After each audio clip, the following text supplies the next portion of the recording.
For this problem, I have to write it in standard form and classify its degree by number of terms and describe its end behavior. The first thing I'm going to do is distribute the 2x over the x squared minus 3 to get 2x cubed minus 6x. The next thing we're going to have to do is, since we have two binomials, we're going to have to FOIL the problem to get 2x to the 5th plus 5x cubed minus 6x cubed minus 12x. The next thing we're going to do is quite simple. We're just going to combine the like terms, so the 4x cubed minus the 6x cubed to get negative 2x cubed. Now, since our equation is written in standard form, we can determine that the degree is 5, the number of terms in the problem is 3, and the function is down and up, as you can see on the graph on the bottom. Now that we're working on number 6, we have to write a polynomial function for each set of zeros. We know that both imaginary numbers and radical numbers both come in pairs, so we know that there will be a 3 plus I and a 3 minus I, as well as a negative 1 minus radical 5 and another negative 1 plus radical 5. Now that we know that all four of these numbers are the zeros, we can do x minus 3 plus I, and then so on and so forth, equals 0. And now we'll have to work all this out so we can finish the problem. Now the next step may be a little tedious, but it'll be easy. We're going to get our four groupings and multiply them together to get two longer groupings, in which the next step we will be multiplying these two larger groupings together to get one very big grouping, and we're going to combine them together after that. But first we must remember that we could cross some things out because they're equal to 0, and I will show you that right now. Now that I have factored some things together and added it all up, we get a very small, like a much smaller grouping that we can have to multiply out again, and I'll show you this right now. Very similarly to one of the previous steps, we distribute the groupings, and we end up with another very large group of numbers. Now we will have to group together all of our like terms, and I underlined all the like terms respectively to their color, and in the end we will get x to the 4th minus 4x to the 3rd minus 6x squared plus 44x minus 40 equals 0.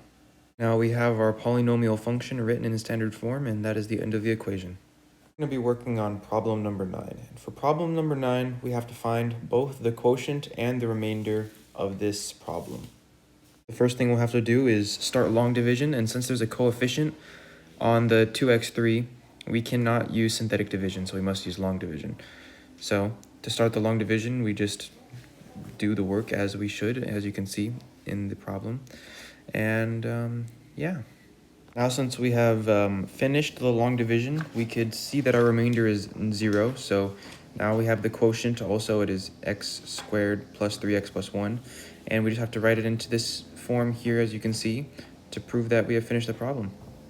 For number 11, we're going to be stating the number of complex roots, the number of possible real roots, and the possible rational roots.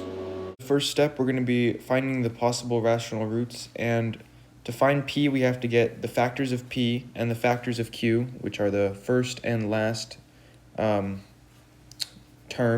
in the polynomial, and we have to put them over each other, and that's how we find the possible rational roots, which is positive 1 and negative 1. For the next step in the equation, we're going to be finding the number of positive real roots. This is 1 because in the equation, the sign only changes once, as you can see on the pink text displayed on top of the equation.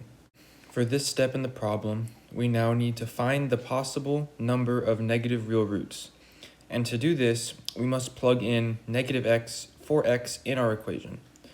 Therefore, the possible number of negative real roots is 2, shown on the diagram above the equation in pink text. However, we need to consider the number of complex roots. Therefore, the number of negative roots is 2 or 0. Now we have to find the total number of complex roots in our problem. We know that there are a total of 7 roots based on the highest exponent in the problem, and we also know that there is 1 positive real root. Now there is also either 2 or 0 negative real roots, so we have come to the conclusion that there's two possible answers. There is either 4 complex real roots or 6 complex roots. Therefore, in the end, one of the solutions will be 1 positive real root, 2 negative real roots, and 4 complex real roots to equal a total of 7, or 1 positive real root, 0 negative real roots, and 6 complex roots to equal 7. In this problem, the directions state to find all of the roots for this equation. For the first part in this equation, we have to find the p over the q.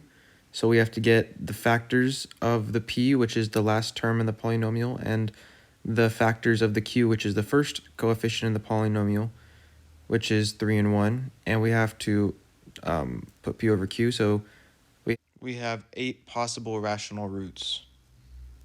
So when you have to plug in one of these 8 possible roots, and luckily when I plugged in one, it happened to work, so we're going to go with that from now on. Now that we have found out that 1 works, we're going to use 1 to do synthetic division, and afterwards we're going to get a p and q of plus or minus 2, plus or minus 1, over plus or minus 3, and plus or minus 1. We're going to continue to simplify it, divide it by 1 using synthetic division again, and then I can use a factoring method to find out that in the end it'll equal 3x minus 2 times x minus 1. That's fully factored. Now we have to find the roots.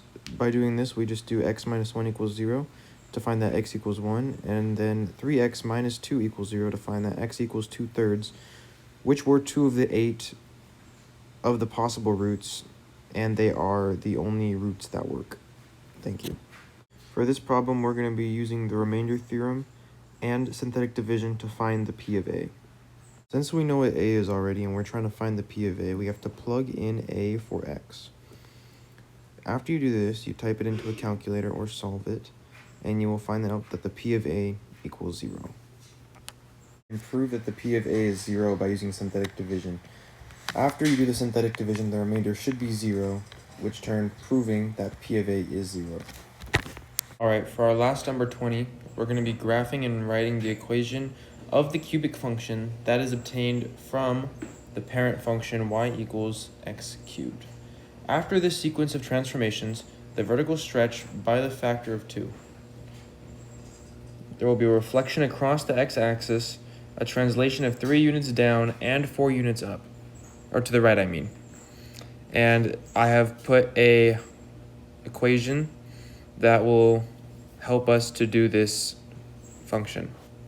Alright, so we're going to need to use the binomial theorem, and after we plug in the binomial theorem to this equation and multiply everything out and combine like terms, we will be left with y equals 2x to the third minus 24x squared plus 96x minus 131.